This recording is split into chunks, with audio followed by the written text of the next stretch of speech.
Good morning everyone, my name is Christina and I am here to be the spokesperson for the Montessori philosophy. I have worked with children for almost 11 years. I started my career with the toddler program and then did kindergarten, and now I work with the elementary program. So I will begin without spending much time. So what's different about Montessori from the mainstream philosophy? The key idea that we believe that the philosophy focuses directly on the child. It's not just a way of running the classroom, or it's not just a way of running the school.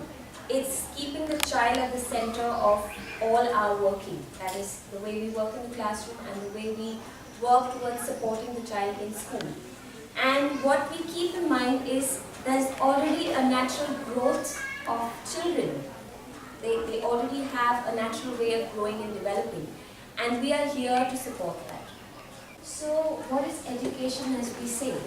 So you can think about the time when maybe the child just started to walk or crawl or started to speak. I don't think any of us can say that we taught the child how to move his leg forward or how to say so many words that he learned. So it's a very spontaneous process. And that each child comes with a natural gift and a natural ability to learn how to walk and to talk and to grow and to develop themselves. So the world somehow wants us to believe that education is about learning information, remembering all of it. The more you know, the better it is. Well, we don't fully agree with that, because we believe that every child's learning process is how he can interact with the world, how he interacts with you. So his first learning environment is his home and his parents and the people who love him. And that's how he builds his relationship with them, and that's how he learns. And the next environment that he comes to is our school. And that's how he will experiment and he will begin to work with everyone and he will learn. That's what we believe education is. We think the key essential parts are three main elements. The first is the learner, who is the child, your child. The second is the prepared environment or the class. As you will get a chance to go into the classroom, you will see it's very different from any regular classroom. And the third part is, of course, is also a trained teacher. That means she actually goes through a kind of training to be able to work with the children, and she is in the classroom most of the time. So very important. For me as a teacher, this is the most important aspect I need to take a look at. So the learner. So when you go into our classroom, you probably see some children are working alone, some children are working with a group of children. You might be surprised that most of them don't actually work with a teacher at all, but they are actually working. You will see them scrubbing the floor, maybe washing a table. As we call that is practical life. So they might be cutting a fruit for their snack or serving it to some of their friends. They might be learning shapes. Or they might be also working, as you can see many of them work with this. They are working together. Maybe they already know the sounds of the letters in the alphabet, but they're still working with other children to show how it's done. Some of them will work with numbers, some of them will be helping each other to dress up.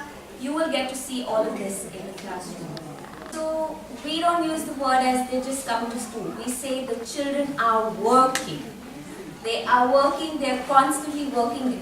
Why are they working? Because they already have some mental energy. They already have some physical energy. Some of them are right outside, they're playing all the time.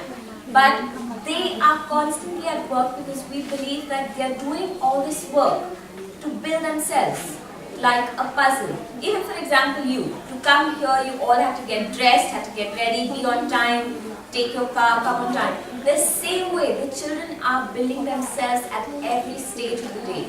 And we believe that they're doing it by themselves. So the classroom is a very important place where, as Montessori discovered, there are many materials that help the child in their overall development.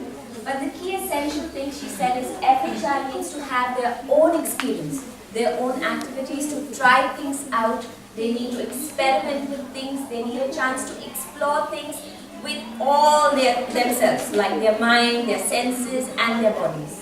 So our job is to give them diverse experiences, their own experiences, where they can interact with other children and with other maybe animals, maybe taking care of a pet, taking care of a farm, a garden. And of course, the teacher, as Kroo I said, somebody who's trained, she's an important key. She connects the child to all the work that you see laid out in the class. And it's important for her to know where the child is at so that she can keep moving him forward developmentally. And of course, she always keeps the class ready for use. Our aim with the children is, in the beginning when the young children come to us, there are many things. We're used to doing things for the children, but the constant cry of the children is, help me do it by myself. So you do help him till he becomes independent enough to do things by himself, including dressing, washing, thinking, choosing. That's all part of his growing independence. And importantly, it's an active process, it's a life process. Things are happening with the child, with his friends, with the teacher, and the important thing is he needs to find purpose in what he's doing, what he's interested in. There's no external force. We're not forcing the child, you must do this at this time, you must do this at this time. What we do is we invite the child to work with us, they work with us. They even sometimes say no. They sometimes even, if they don't understand, they question us, they ask for an explanation. We take into consideration everything that they need to do. And many of the children, you see them, they like to repeat the activities. That's part of the process of learning. And the important thing is, we strongly believe that every child is unique and they're very different from one another. They learn differently, they try different things, but we see them as highly capable, that they themselves are driven to develop themselves, and that we should allow them to be independent. And of course, the most important thing is they are not, as many people use the example, they're not like an empty vessel where you just keep on pouring stuff. So you have to do this, you have to do this. No, we actually believe that we need to respect the way they are. We need to be able to understand them, and that's a very important part of our work. And of course, our hearts always fill with love for them and gratitude, as the same as they show towards us.